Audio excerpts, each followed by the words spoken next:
54 without reference to file. SB 54 without reference to file.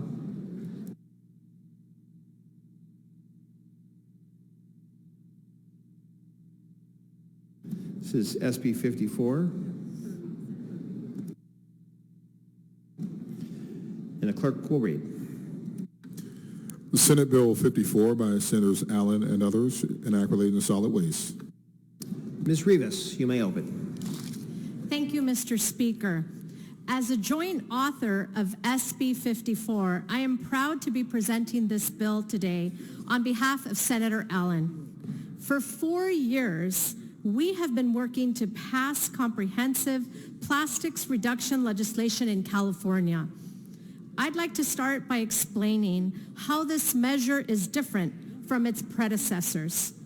First, this bill is the product of determined stakeholder negotiations that brought together the environmental community, business interests, recycling service providers, and local governments to develop a balanced legislative solution to our state's packaging and plastic waste crisis. The goal was to craft legislation that was flexible enough to address concerns raised by industry, but strong enough to win the support of the environmental and business groups backing a statewide ballot initiative. The measure before you today accomplishes those goals. Like last year, SB 54 requires all material covered under the bill, single-use packaging, plastic food serviceware like disposable cups, bowls, and cutlery, to be recyclable or compostable within 10 years. The bill before you today requires producers to reduce the amount of covered plastic material that is coming onto the market by 25% within a decade. Furthermore, it provides clear guidance and certainty to industry on how to achieve these goals while still allowing for flexibility to enable business in California to grow responsibly. SB 54 also creates the California Plastic Pollution Mitigation Fund, which will generate $500 million a year for 10 years, paid by plastic producers and manufacturers to fund the monitoring and mitigation of plastic pollution, primarily in disadvantaged, low-income, and rural communities. Modeled off successful programs in Canada and the European Union, SB 54 requires the producers of these materials to form a producer responsibility organization, also known as PRO, to organize and fund industry's efforts to comply with this measure. The PRO must develop a plan that is reviewed by a newly created advisory board made up of diverse interests, and then send that plan to CalRecycle. CalRecycle has authority to approve the plan and can insist upon changes if the plan is not designed to meet the requirements of SB 54. This bill goes beyond the standard requirement of other packaging extended producer responsibility programs that simply cover costs. The recycling rates and source reduction requirements combined with protections for disadvantaged communities makes this program a model for similar efforts underway in other jurisdictions. As the chair of Natural Resources and as someone who represents environmental justice communities, I did not initially set SB 4 to be heard. While I always believed it was our job as legislators to present a legislative solution, I felt the bill needed additional environmental protections. I have spent the last few weeks heavily focused on negotiating the final components to the bill, which I now believe makes this one of the strongest plastics and packaging measures in the nation. Members, with SB 54, we will put California at the forefront of addressing plastic pollution and do it in a way that offers the certainty and specificity needed for industry to succeed. Thank you, and I respectfully ask for an aye vote. Thank you, Ms. Rivas. And Mr. Grayson, you are recognized. Thank you, Mr. Chair and members. I do rise as principal co-author in support of SB 54. the Plastic Pollution Prevention and Packaging Producer Responsibility Act. This monumental bill has the potential to be a model for the whole country as we look to find ways to curb the use of plastics that take up precious space in our landfills and litter our pristine coastlines and beaches. According to a 2020 CalRecycle report, California's overall waste generation was over 77 million tons, and plastic production is poised to continue to grow if we do not take action. SB 54 will help to reduce these unsustainable amounts by requiring that California reduces plastic pollution by at least 25% through empowering CalRecycle and requiring responsibility from plastic producers. But SB 54 is also monumental for how it came to us today after years of often thankless work by Senator Allen and his staff point person, Tina Andolina, who both never gave up on this policy and kept working in good faith, bringing together a diverse group of stakeholders from the environmental and business communities to negotiate the bill that is before us today. It shows that amazing things can happen in the grand laboratory of democracy when people of goodwill come together, Democrats, Republicans, and independents, urban and rural, putting aside differences and the endemic mistrust that is seeped into the political discourse to craft a substantive policy with honesty, compromise, and respect.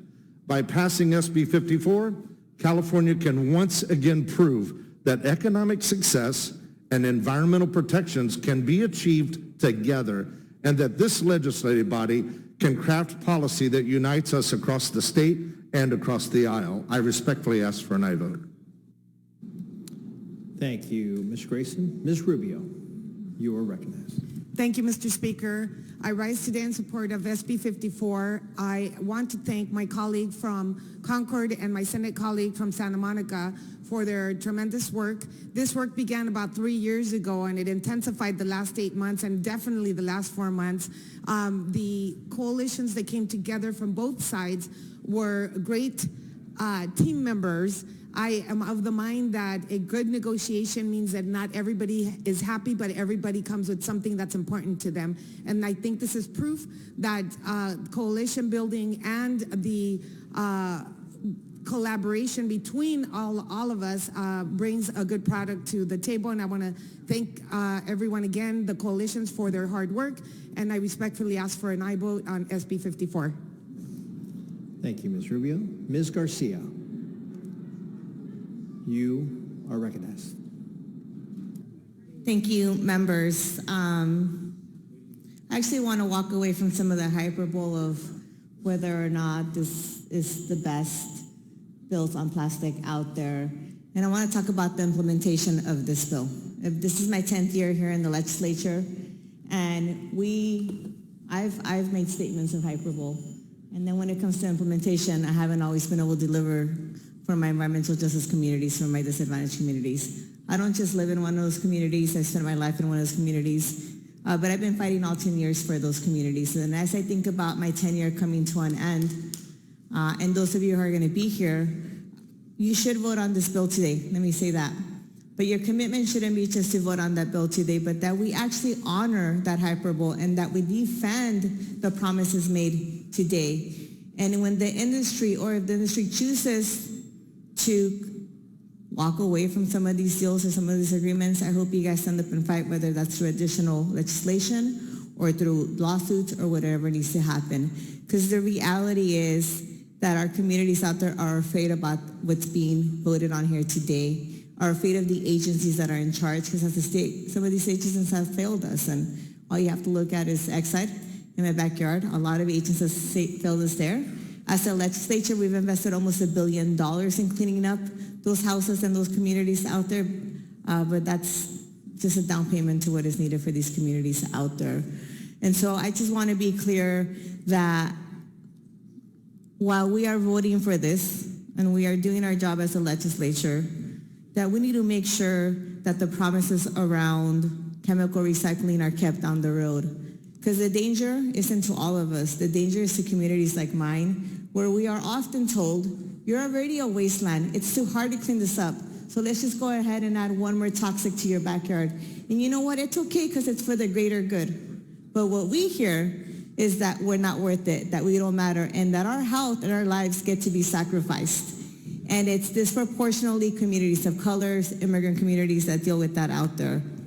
And so for my colleagues that are going to be here, I hope you're going to fight like hell if for whatever reason suddenly these chemical recycling plants are showing up in EJ communities. And that's my main concern here. I'm going to vote for this bill because it's not about what's in the bill, but about the commitment that I'm hoping everyone, including the author who has spoken about, if we need cleanup legislation and fighting down the road and guarantees for my communities out there. I'm gonna vote with this for this, and I hope that you follow through on those promises down the road, because I can't help but be skeptical both of us, of the agencies, and of industry out there. I respectfully do ask not just for that I vote, but for that long-term commitment. Thank you, Ms. Garcia. Mr. Mathis, you're recognized. Thank you, Mr. Speaker. Members, this bill is something that we all should be proud of as a body, something that we push for as legislators. When you can take multiple different stakeholder groups, when you can take different industries, producers, providers, raw material, recyclers, local governments, environmental nonprofit groups, and you can get them to come to the table and figure it out. Because too often in this building, we play referee. We pick favorites. We pick winners and losers. SB 54 is a compromise of everybody across the board on this issue for recycling, on where we are going to move forward to as a state. It's a huge, what's known as industry is corporate social responsibility. This bill changes a lot of things. There's a lot of stuff that some people are concerned about. What's this going to cost? What's it going to look like in the future? What this is going to do? What we know is if we don't do anything, our local governments are going to be put in a position to where they're going to have to increase fees to go pick up trash and recyclables and do these other things to deal with landfill issues. That's a fact if we don't do anything. But instead, what we've done is we've brought everybody together. We've created a huge compromise here. And this is the type of policy, the type of work, years-long work that we strive for. We need to recognize that. We need to appreciate that as a body. Members, I ask you to support this deal, this hard work that everybody across the board has put in and pass this today. Thank you. Thank you, Mr. Mathis. Mr. Patterson, you are recognized.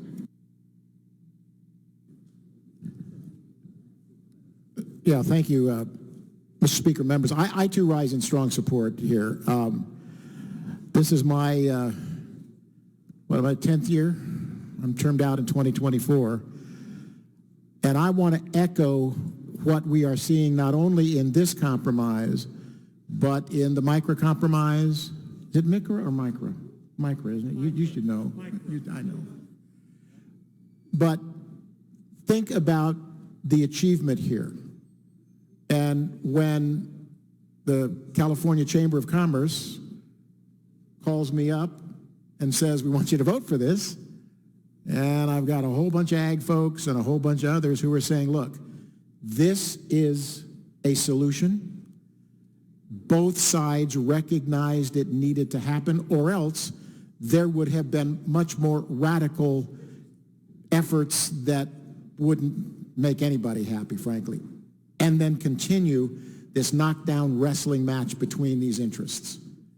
I am hoping that as I sort of ride off into the sunset in 2024, that we will have learned the lesson of this kind of compromise making. Really, it is significant. It brings the industry in. It does the kinds of things that our agricultural people need and the businesses, but also it gets us to a place of recycling in a way that is sustainable and in a way that allows for the products, but allows for a change over time. And I am glad to support it, and I just want to thank everybody for working on it. I would hope this is the kind of legislation that we do more often than doing the kinds of things that split us all apart. This one brought us together, and I'm grateful for that, and I'm glad to vote for it. Thank you, Mr. Patterson. And Ms. Friedman, you are recognized. Thank you, Mr. Speaker and members. I rise as a very proud principal co-author of this measure, and I just wanted to take a minute to acknowledge the Chair of Natural Resources for her incredible work on this, of course the author, Mr. Allen, but I wanted to also call out the advocates who have been working for a number of years to try to deal with our growing pollution problem. The local people who have written, I think all of us, and I've gotten myself hundreds of emails over the last few months from just citizens who are concerned about the rising costs that they're paying to their utilities to deal with their trash. The people in my community who are concerned that our landfill is rapidly filling up, the landfill that we have right in Glendale. The Girl Scouts in Burbank who did their project, their major project on trying to ban polystyrene in the city of Burbank. The elementary school children, including my own, who do the projects that bring home projects to show their parents about what's happening to marine wildlife because of plastic in the ocean. The health advocates who raise alarms about rising amounts of plastic, microfibers that are being found in the ocean and even in our own human blood. The people all over the world who are saying we need to be more sustainable in how we live, how we are considering things that move through our homes as being so disposable that we don't think twice about what happens to them after, that they expect that somehow what we use is being dealt with in a way that's sustainable. Well, we know it's not, and we've taken action here in this legislature today.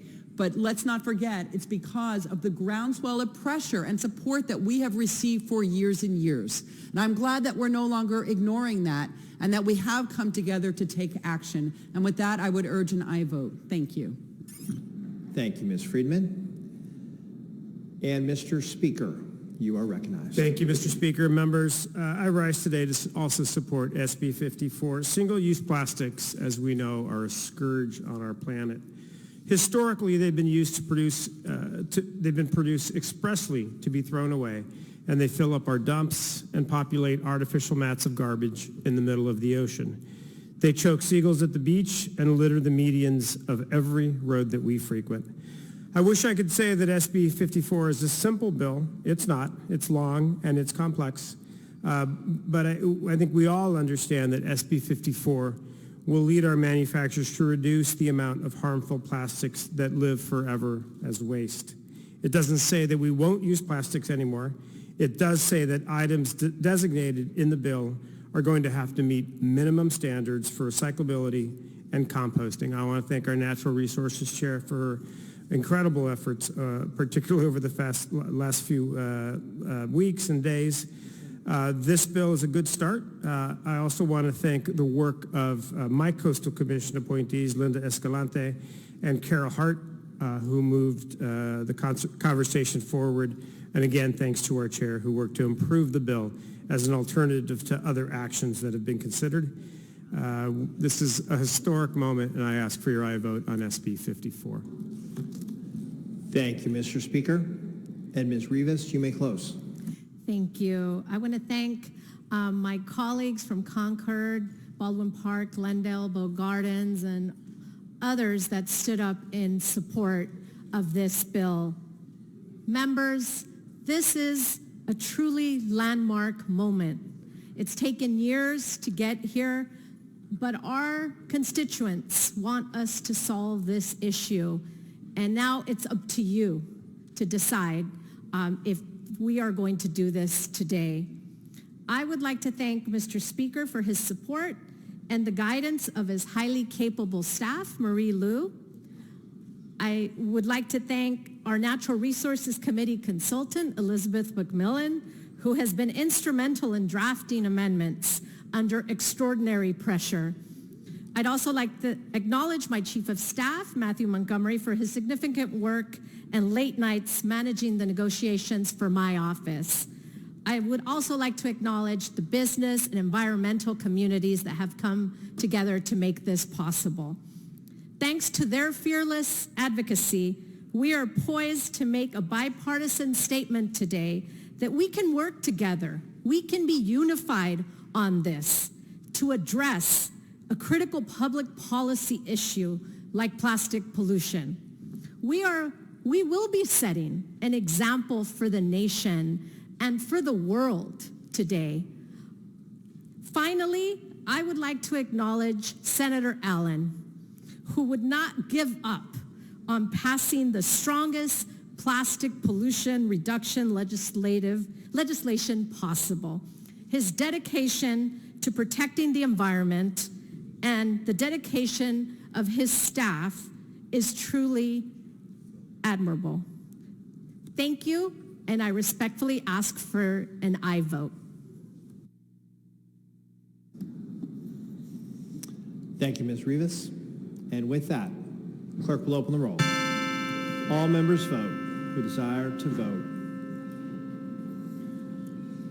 This takes 54. All members vote who desire to vote.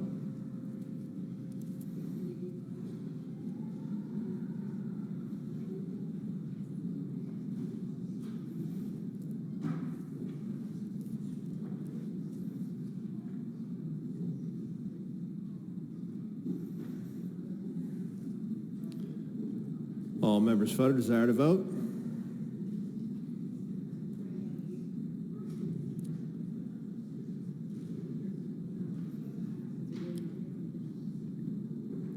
Clerk will